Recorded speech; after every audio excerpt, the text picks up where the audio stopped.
उन्हाची तीव्रता दिवसेंदिवस वाढत असताना जंगलातील नैसर्गिक पाणीस्रोत आटत चालले आहेत।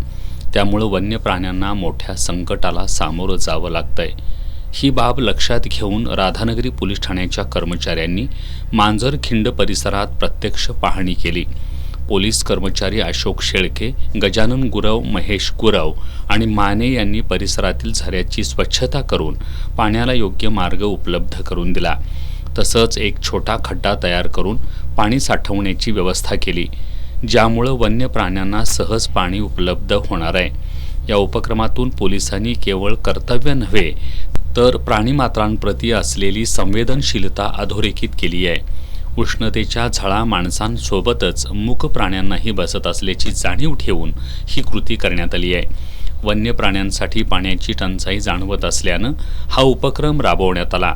पुढील काळातही अशाच प्रकारचे उपक्रम सुरू ठेवण्याचा मनोदय पोलिसांनी व्यक्त केलाय। या उपक्रमाचं सर्व स्तरातून कौतुक होत आहे।